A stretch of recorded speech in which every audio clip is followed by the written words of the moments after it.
अपने शहर में मुनिराज आए हुए हैं, ये शहर में तो नहीं आए हैं, पास के 100-200 किलोमीटर पे मुनिराज आए हैं। अब कब जाना है, कब शीपल भेंट करना है, कैसे उनको अपने गांव में लेकर के आना है, कैसे पूजन कराना है, विधान कराना कैसे और कब, उनके चरणों में बैठ करके तो ज्ञान की बातें सीखनी, तो अमृत पीना है मुझे। प्लानिंग करता है कि कैसे टाइम निकालना है, कैसे मुनिराज के चरणों में जाकर के अपनी आत्मा को चमकाने के लिए, अपने मन को पसंद बनाने के लिए कुछ फार्मूले सीखना है। जरूरी होता है हम कुछ प्लानिंग करें, कुछ योजना बनाएं। मुनिराज आए हैं तो उनका लाभ लें। क्या मुनिराज से लाभ मिलने वाला है? हर जगह जाता हूं तो संचालक, जो भी संचालक होते, बोलते हैं महाराज हमें धर्म लाभ दीजिए, धर्म का अमृत हम पर बरसाइए। आपको लगना चाहिए धर्म अमृत है, आपको लगना चाहिए कि धर्म से लाभ होने वाला है। और जिस दिन ऐसा लगता है धर्म करूंगा तो घाटा हो जाएगा, जिस दिन ऐसा लगता है पूजा करूंगा, गरीब को 2 रोटी दे दूंगा मैं, कुत्ते को 2 रोटी डाल दूंगा मैं, चींटी को मुट्ठी भर आटा डाल दूंगा मैं, तो बाप पर मेरा मुट्ठी भर आटा कम हो जाएगा। अरे तुम्हारा मुट्ठी भर आटा कम होने वाला नहीं है। चींटी जितना आटा खाएगी, मछलियां जितना आटा खा जाएगी, उतनी ज्यादा बरकत होने वाली है, उतनी ज्यादा समृद्धि आने वाली है। चींटी को आटा खिला देने से, मछली को आटा खिला देने, खुद ने आटा खाया है, खुद का खाया आटा, खुद का खाया आटा सेप्टिक टैंक में पहुंच जाता है, खुद का खाया आटा गोबर बन जाता है, गंदगी बन जाता है, और वही आटा साधु के हाथ में जाता है, भिखारी के पेट में जाता है, गौ माता के पेट में जाता है, वही आटा अमृत बन जाता है, आशीर्वाद बन जाता है, समृद्धि को देने वाला बन जाया करता है। सोचना चाहिए, विचार करना चाहिए। जब प्रवचन करता हूं मैं, देखता हूं मैं, ऐसा हर बार हर जगह सबके साथ में ऐसा होता है। आप कुछ बोल रहे होते हैं तो जो आपके सामने होता है, क्या होता है, वो कभी यूं मुंडी हिलाता है ना, ये बात जम नहीं, ये बात पसंद नहीं आ रही है। कुछ लोग ऐसे भी होते हैं, आपने कुछ कहा, आपका बेटा पोता, आपके पड़ोसी आए दोस्त, वो यूं मुंडी हिलाते हैं, हाँ तुम सही बात बोल रहे हो, बात तो सही है, अब मैं नहीं कर पा रहा हूं तो वह कोई बात नहीं है, तो मुंडी यूं तो हिले कभी, ठीक है, कुछ कमजोरी थी भीतर जिस वजह से मैं उस पर अमल नहीं कर पा रहा हूं। जानवर 2 तरह के होते हैं। कुछ जानवर ऐसे होते जब पानी पीने पहुंचते हैं तो सबसे पहले क्या करते बताओ आप? सबसे पहले क्या करते हैं? सबसे पहले वो घुटने टेकते हैं, बहुत प्यार से धीमे से पानी पीते और चुपचाप निकल जाते हैं। कुछ जानवर ऐसे होते हैं जब पानी पीते नदी में तो क्या होता है, पूरा पानी मचा देते, गंदा पानी कर देते हैं। 2-2 घंटे तक, 2-2.5 घंटे तक वो पानी इतना गंदा होता, किसी दूसरे इंसान के पीने के काम में पानी नहीं आ सकता है। वो लोग होते ऐसे, कुछ लोग ऐसे होते हैं, धर्म अध्यात्म में आते हैं, परिवार में भी ऐसे लोग होते हैं, समाज में ऐसे लोग होते हैं, गंदगी फैला देते, गंदगी बचा दिया करते हैं, कुछ ऐसा बोल देते, कुछ ऐसा उनके हाथ से हो जाता, कुछ ऐसा वो कर देते हैं जानबूझ के या अनजाने में, कुछ ऐसा हो जाता, कुछ ऐसा कर देते हैं कि बाकी लोगों की धर्म बचे, आस्था, श्रद्धा, विश्वास, भरोसा धीमे धीमे धीमे धीमे खत्म खत्म खत्म कम कम कम कम होते होते बिल्कुल टोटल खत्म हो जाता है। आप चेक करिए, ऐसा तो नहीं कि मेरी वजह से किसी इंसान की श्रद्धा, उसकी भक्ति कम कम कम होते चली जा रही है। बताओ आप, वो कहावत है ना, हम तो डूबेंगे तुझे भी ले डूबेंगे, हम तो मरेंगे तुझे भी ले मरेंगे, हम तो दुखी होंगे तुझे भी दुखी कर देंगे, हम तो रोएंगे और तुझे भी रुलाएंगे।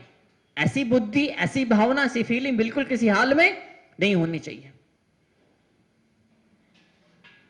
खुद तो डूबो, कोई बात नहीं, किस्मत में नसीब में डूबना लिखा है तो डूबोगे, किस्मत में नसीब डूबना लिखा है डूबोगे, लेकिन मैं डूब रहा हूं इसलिए तुझे भी डुबाऊंगा, ये कोई बात थोड़ी होती है। बताओ आप, छोटे बच्चे नहीं होते हैं ना, हम तो खेलेंगे नहीं, हम तो नहीं खेलेंगे और तेरा खेल भी हम बिगाड़ देंगे। अच्छे खासे खेल को बिगाड़ दिया उन्होंने। आप कृपया करके आप ऐसा करने वाला ना बने।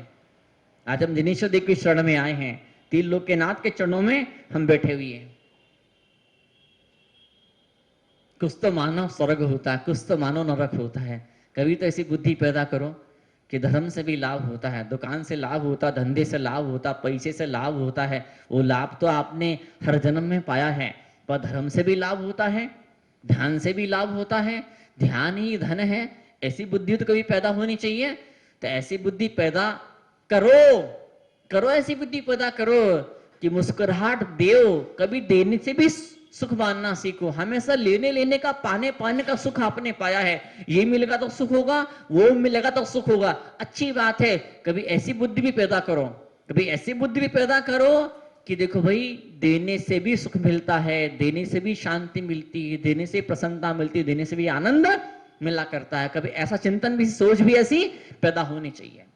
कई लोग ऐसे बोलते हैं ये देने से सुख मिलता है, स्वर्ग मिलता है।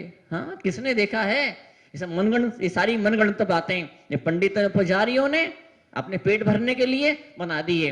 साधु ने अपने आसपास भीड़ इकट्ठी होती रहे, मुझे सम्मान मिलता रहे, मुझे इज्जत मिलती रहे, इसलिए साधु ने भी सांस लिख मारे हैं। क्या बोलते हैं? लिख मारे हैं। क्या बोलते हैं? लिख मारे हैं। बताओ आप, कहाँ थे ऐसी करुणा साधु के, संतों के, भगवंतों की? बताओ आप, कैसे महान महान आचार्य पूरा जीवन तपस्या करी, कोई सुख नहीं, कोई स्वार्थ नहीं, कोई लोभ नहीं, उनके ऊपर ऐसी उंगली उठ जाती है। उनके पे इतना बड़ा आरोप, इतना बड़ा इल्जाम कई लोग लगाने वाले लगा दिया करते हैं। बताओ, आप नहीं कर पा रहे हैं, आपकी इच्छा है, लेकिन जो कर रहा है उसको क्यों आप रोकते हो? बताओ, जाने अनजाने में जो किसी मोक्ष मार्ग या बाधा बनते हो। कई बार ऐसा होता नहीं होता है कि आपके परिवार का कोई व्यक्ति, आपके समाज का कोई व्यक्ति, आप बहुत चाहते हो उस व्यक्ति को, आप बार बार कहते हैं चलो आओ मंदिर आओ, चलो बैठो प्रवचन में सुनने बैठो, मिनट हो, वो नहीं बैठता है, वो सामने से गुजर जाता है लेकिन बैठता नहीं है। क्यों नहीं बैठ पाता है? बताओ आप, कभी किसी जन्म में उस इंसान ने किसी को मां जिनवाणी के चरणों में बैठने से रोका होगा, किसी को मंदिर की सीढ़ियां चढ़ने से रोका होगा। इसलिए आज उसके नसीब में मंदिर की सीढ़ियां चढ़ने का सौभाग्य प्राप्त नहीं हो पा रहा है। आप लोग मंदिर की सीढ़ियां चढ़ रहे हैं, सिर्फ एक वजह है। क्या वजह है? कभी किसी जीवन में या इसी जीवन में क्या आपने औरों को धर्म की राह में आगे बढ़ने के लिए, ऊंचा उठाने के लिए मदद करी होगी, जो उनकी दुआएं आपको मिली और आज आप यहाँ पे आकर के बैठे हो। इतने लोग, इतने सारे लोग यहाँ पे आकर के बैठे हुए हैं, अच्छी बात है, सौभाग्य है क्या, लेकिन अब यहाँ पे आकर के यहाँ से मिल कितना रहा है, आप ग्रहण कितना कर रहे हो? जितना ज्यादा ग्रहण कर पाओगे, जितना ज्यादा ग्रहण कर पाओगे, उतनी कम जन्मों में आपकी यात्रा पूरी हो जाएगी। मैं मानता हूं, मैं समझता हूं, मैं हर एक बात हर किसी को समझ में नहीं आने वाली है। कुछ लोग वेदना पा करके, दर्द पा करके, कष्ट उठा करके फिर अकल ठिकाने आती है। कुछ लोग ऐसे होते हैं, उन्हें बड़ा भारी कष्ट नहीं उठाना पड़ता है, बिना जूते खाए उनकी अकल ऑटोमेटिक मात्र इशारे मात्र से ठिकाने पर आ जाती है। अब अपना जीवन देखो ना, जब हम सब गर्भ में थे, खैर हमको तो अपनी बात याद नहीं, पर हम बाकी बच्चों को देखते, बाकी लोगों को देखते, गर्भों में कैसी बड़ी भारी वेदना होती है, माँ को कैसा दर्द हो रहा होता है। सोनोग्राफी की मशीनों को देखिए, डॉक्टर लोगों से पूछिए, वैज्ञानिक लोगों से पूछिए, जो बच्चा गर्भ में होता है उसे कितना दर्द, कितना कष्ट, कितना पीड़ाएं उसे उठानी पड़ती है। बताओ, वो गर्भ की पीड़ाएं, फिर जब जन्म होता है फिर जन्म की पीड़ाएं, फिर जब बच्चा पैदा हो गया, भूख लग रही, प्यास लग रही है, फिर वो बेचारा रोए जा रहा है, फिर उसे दर्द, फिर से पीड़ा हो रही है। और आप अपने आप को देखिए, आप छोटे बच्चे से तो नहीं है, मुंह में जीभ भी है आपके पास में, दिमाग भी आपके पास है, पर इसके बावजूद भी आपको पीड़ा होती नहीं होती है। सोचिए, कोई तो ऐसा जीवन होगा, कोई तो ऐसी जगह होगी, कोई तो ऐसा क्षण होगा, कोई तो ऐसी विधि होगी जो पीड़ाओं से को छुटकारा दिलाती होगी। तो क्या चीज हो सकती है? कभी दिमाग में ऐसा आता है? कभी चिंतन ऐसा पैदा होता है क्या कि कोई ऐसा जीवन भी होगा जहां पे न भूख का दुख है, न प्यास का दुख है, जहां ना भोगों को पाने की आकुलता व्याकुलता है?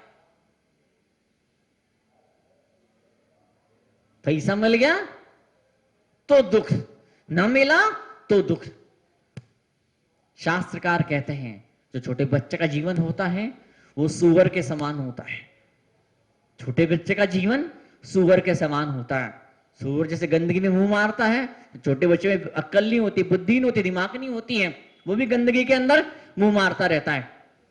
ये मैं पेशाब कर देता और उसी में वो हाथ पे ऐसा ऐसा करते रहता है, लेटरिन में कर देता है, उसी उसकी इतनी विवेक बुद्धि नहीं होती उस छोटे बच्चे के अंदर कि अच्छी माँ मिल जाए तो न 10 बार 20 बार 100 बार संभाल ले सुधारती। फिर जब धीमे धीमे बड़ा होता है फिर जवानी में इंसान कैसा होता है, गधा बन जाता। गधा कैसा बन जाता है, गधा बन जाता है।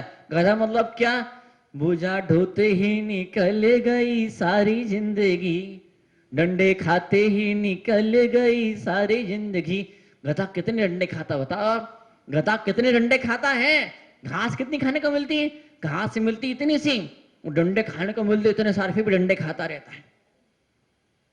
साधु जरा सा यूं आंख निकाल दे, साधु जरा सा यूं बोल दे, कैसे क्रोधी है बताओ, कि कितना डांटते हैं, कितने कठोर शब्द बोलते हैं।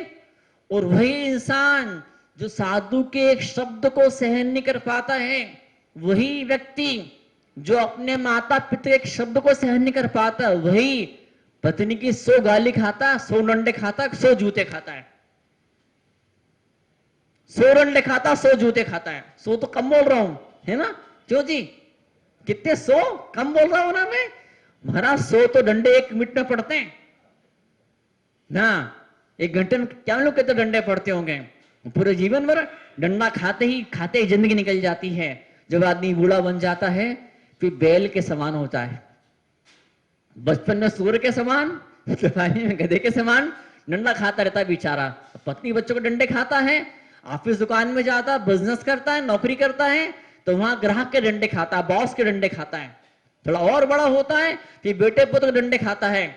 जब बूढ़ा हो जाता है फिर किसी काम का नहीं रह जाता, आंखें कान पूरा शरीर जवाब दे जाता है। और फिर इंसान को ऐसा लगता है कि हाँ ये भी कोई जिंदगी है क्या।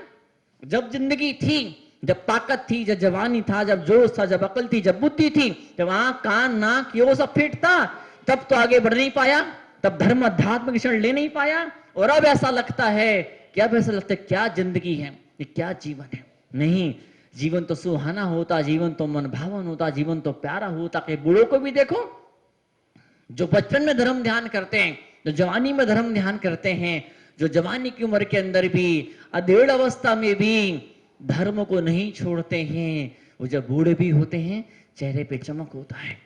शरीर भले बूढ़ा हो चुका होता है, भले आंखों से कम दिख रहा होता है, भले भोजन अच्छे से हजम नहीं हो रहा होता, इसके बावजूद भी उन चीजों की परवाह नहीं करते हैं। वो चीजों ने हिला नहीं पाती है, वो चीजों ने परेशान नहीं कर पाती है।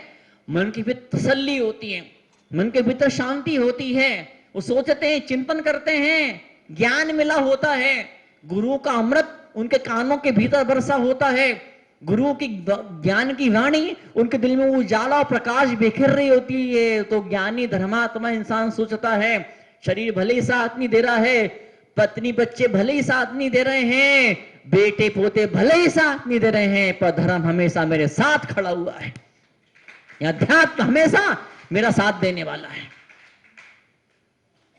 दुनिया के साथ का भरोसा दुनिया के लोग करते हैं, लेकिन समदृष्टि जीव जो होता है, जो ज्ञानी होता है, जो समझदार होता है, वो क्या बोलता है, दुनिया साथ दे न दे, लेकिन मुझे धर्म का साथ देना है। भले गुरुराज आए हैं, मुनराज आए हैं, भले एक भी इंसान उनके सेवा में नहीं पहुंचा है, भले भी एक भी इंसान उनके साथ में खड़ा नहीं हुआ, पर मैं खड़ा होऊंगा, मैं खड़ा होऊंगा, मैं बैठूंगा, मैं सुनूंगा प्रवचन, मैं उनके हाथ में 2 ग्रास रखने का सौभाग्य प्राप्त करूंगा, मैं उनके चरण कमलों को पखारने का, भैया वृत्ति का सेवा का सौभाग्य प्राप्त करूंगा।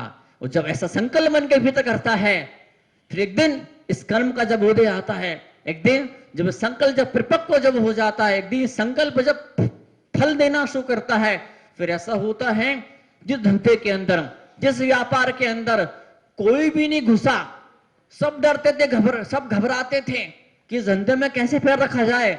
उस धंधे में वो इंसान पैर रखता और सफल हो जाता है।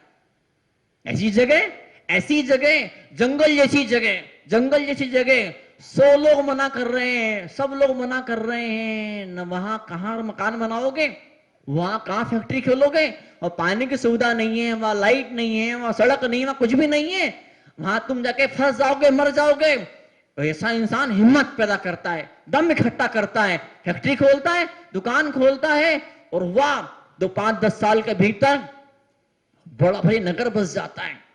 जब 10-20-25 साल पहले जब फैक्ट्री खोली थी, मकान बनाया था, तो कोड़ियों के दाम पर वो जगह मिली थी, और आज वही जमीन करोड़ों रुपए की हो गई। तो इतनी हिम्मत कैसे कर दी? इतना हिम्मत कहां से आ गया? इतना साहस कैसे पैदा हो गया? इतनी बड़ी रिस्क उसने क्यों ले ली? जो रिस्क कोई नहीं ले पाया, उतनी बड़ी रिस्क उसने ली। फैक्ट्री खोलने की, मकान बनाने की। नया पूरे परिवार के अंदर नौकरी होती थी, नौकरी, सब नौकरी करते थे, वो अकेला आगे आया, बोले मैं धंधा करूंगा, मैं बिजनेस करूंगा। मैं जहां कोई पैर नहीं डाल रहा था, वहां उसने पैर डाला और सक्सेसफुल हुआ, सफल हुआ। क्यों हुआ? ये किस कर्म का उदय था।